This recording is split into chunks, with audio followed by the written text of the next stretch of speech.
देखिए 81 चैप्टर में प्रश्न क्या है उस पर ध्यान दीजिए। 42, 36, 30, 42, 36, 30 डॉट डॉट डॉट डॉट आगे तक गया है कि कितने पदों का योग 150 होगा। कितने पदों का योग 150 होगा, मतलब आपका प्रश्न में Sn बराबर 150 क्लियर है, यानी n पदों का योग 150 है, ये क्लियर है। और आपको पूछ रहा है कि कितने पदों का योग 150 होगा, ये चीज बताइए। तो इस सवाल में आप ध्यान दीजिए। सबसे पहले आप a बराबर आपका कितना दिया हुआ है 42 और d बराबर कितना दिया हुआ है -6। क्योंकि अगला पद जो है वो घटते क्रम में जा रहा है, तो d का मान क्या होगा माइनस में। तो 42 में से 36 गया तो 6, लेकिन माइनस में 6 जा रहा है। आया बात समझ में। और आपको पूछ रहा है कि n बराबर क्या होगा, ये आपका प्रश्न है। ठीक, ऐसे प्रश्न में आपको गुणनखंड आना चाहिए, जो 9वां 10वां में आप लोग पढ़े होइएगा। गुणनखंड नहीं आएगा तो फिर दिक्कत है ऐसे प्रश्न में। देखिए प्रश्न है Sn बराबर n/2 into 2a plus n-1 into d। यह होता है आपका Sn बराबर सूत्र। तो Sn बराबर 150 दिया हुआ है, ये तो क्लियर है आपका। n का मान नहीं है तो n का मान क्या रह जाएगा, वही रह जाएगा n/2 2a, तो 2 गुने 42 प्लस n का मान नहीं है खाली, और d का मान -6, जो इसको भी गुना में रख लेंगे, कोई दिक्कत। फिर आगे देखिए, यहाँ जो ये 2 है, इस 2 से आप इसको गुना करके भी रख सकते हैं। चूंकि n/2 ये कोष्ठ में जो है वो एक अलग आइटम है और n/2 एक अलग आइटम है। तो ये n/2 2 को 150 से गुना कीजिएगा तो क्या हो जाएगा 300। ये आप क्लियर कर सकते हैं। आप पहले भी लिख सकते हैं यहाँ 300 बराबर। अब यहाँ n इंटू 42 दूना 84। अब -6 को n से गुना करेंगे तो -6n, और -6 को -1 से गुना करेंगे तो +6। क्लियर, कोई दिक्कत। अब देखिए 300 बराबर n इंटू 84 या 6 90 -6n। फिर आगे 300 बराबर, अब इस दोनों में से कुछ कॉमन आ सकता है आपको।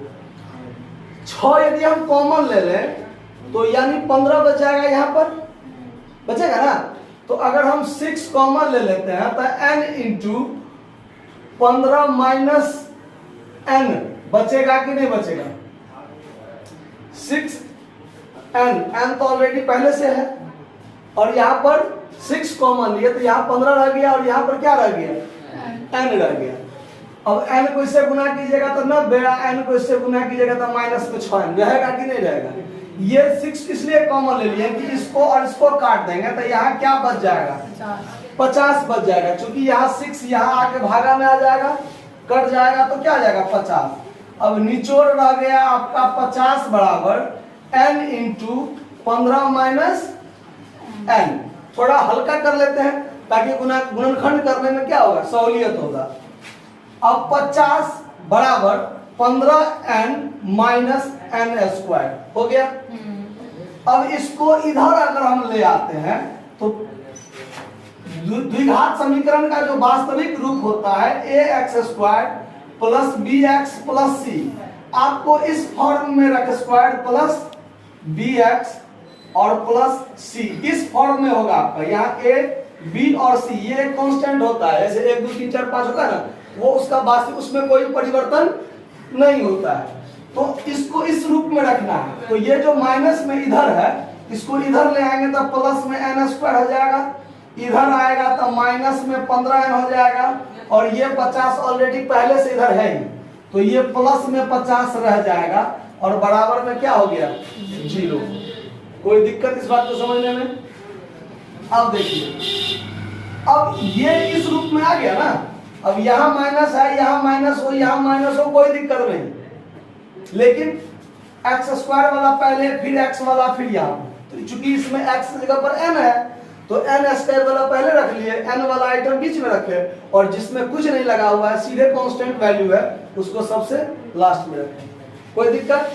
अब गुणनखंड कैसे टूटता है वो ध्यान दीजिए। पहले यहां पर बता देते हैं, एन स्क्वायर माइनस 15n और प्लस 50 है, ये वाला आइटम और ई वाला आइटम दोनों को गुना करना होता है। क्या करना होता है? पहले गुना करना होता है। तो ये हो गया आपका 50n स्क्वायर, ये प्लस में, ये प्लस में, तो ये भी किस में रहेगा? प्लस में। और इसको गुना कर लिए तो 50n स्क्वायर हो गया। कोई दिक्कत इस बात को समझने में? अब इस टोटल आइटम को दो भागों में बांटना है। क्या करना है? दो भागों में ऐसे बांटना है, ये दोनों कि गुना करेंगे तो यही आए, लेकिन अगर इसी दोनों को अगर हम जोड़ें तो हमारा ये जो 15n है माइनस 15n ये आ जाए। नहीं समझे बात? इस दोनों को गुना करके 50n स्क्वायर हो गया। अब इस 50n स्क्वायर को दो भागों में ऐसे तोड़ना है कि गुना करे तो यही आए, गुना करे तो यही आए, लेकिन जब इसको हम जोड़े तो ये बीच वाला जो माइनस 15n है, ये माइनस 15n ये आ जाए। आया बात समझ में? तो अब इसके लिए क्या होगा देखिए, 10 पचे 50 होता है ना, और 10 5 15 भी होता है। 10 पचे 50 गुना किए तो, और 10 5 15 जोड़े तो, हो रहा है कि नहीं हो रहा है? तो कोई चीज आपको मुंजवानी भी हो जाएगा, और कोई काम लंबा चौड़ा होगा तो इसको गुणनखंड करके करना पड़ता है, मतलब एलसीएम जैसे करते हैं ना, उस तरीका से। तो वो भी बता देंगे जब ऐसा कंडीशन आएगा तो यहाँ पर देखिए 10n और 5n रख लिए, तो 10 पचे 50n हो गया, 50n स्क्वायर गुना किए तो, और दोनों को जोड़ेंगे तो प्लस में 15n हो रहा है, जबकि हमको क्या चाहिए? माइनस में 15n हमको चाहिए, माइनस में 15n, और हो रहा है प्लस में 15n, और दोनों को गुना किए तो प्लस में 50n स्क्वायर तो हो रहा है। तो हमारा ये दोनों कंडीशन अभी सही नहीं हुआ है। अब क्या करते हैं, यहां माइनस लगाते हैं, यहां माइनस लगाते हैं, तो गुना करेंगे तो प्लस में 50n स्क्वायर हो रहा है, माइनस माइनस प्लस, और इसको गुना किए तो 50n स्क्वायर, लेकिन जब इसको हम जोड़ेंगे तो माइनस में 15n होगा कि नहीं होगा? कोई दिक्कत? तो अब ये दोनों पद जो है, ये दोनों पद यहाँ बीच में आ जाएगा। कैसे? तो n स्क्वायर ऐसे ही रह जाएगा, और ये दोनों भाई साहब जो है इसको यहाँ रख लेंगे, माइनस 10n माइनस 5n और प्लस 50 बराबर 0। देखिए हमने इसी को ऐसे लिखा है कि दोनों को यदि हम जोड़े तो सेम आता है कि नहीं आता है, और ये वाला सेम, ये वाला सेम है, तो ये दोनों सेम हुआ कि नहीं हुआ? कोई दिक्कत? अब इस दोनों में से ये और ये अलग अलग टर्म बन जाएगा। अब इस दोनों में से कॉमन लेंगे। कैसे? तो दोनों में सेम क्या मिल रहा है? n, तो n इंटू n माइनस क्या हो जाएगा? 10। और यहाँ पर दोनों में से क्या कॉमन आ रहा है? n तो नहीं आएगा, n तो दोनों में नहीं है, लेकिन 5 दोनों में है, तो 5 कॉमन ले लिए, तो n माइनस क्या आ जाएगा? इसको गुना करेंगे तो माइनस में 5n, इसको गुना करेंगे तो माइनस माइनस प्लस, 10 पचे 50 हो गया कि नहीं हो गया? अब ये बाहर वाला जो है, अंदर वाला एक जगह, बाहर वाला एक जगह, n माइनस 5 एक जगह, n माइनस 10। अब इस दोनों में से भी n माइनस 10 दोनों में है ना, तो n माइनस 10 कॉमन ले लिए, तो n माइनस 5 बच गया ना, बराबर क्या हो गया? अब इस दोनों को गुना करेंगे तो क्या होना चाहिए? 0। अब इस दोनों को गुना करते तो क्या होता है? तो या तो ये होगा 0 के बराबर, या तो ये होगा 0 के बराबर, क्योंकि 0 से किसी भी संख्या में गुना करते तो क्या होता है? 0। अब यहाँ लिखेंगे यदि n माइनस 10 बराबर 0, तो n बराबर क्या होगा? 10। और यदि n माइनस 5 बराबर 0, तो n बराबर क्या हो जाएगा? 5। यानी n बराबर 10 भी आपका आंसर सही है, और n बराबर 5 भी आपका आंसर क्या है? सही है। तो ये गुणनखंड समझ में आया? कहीं कोई दिक्कत है? नोट कर लीजिए। धन्यवाद।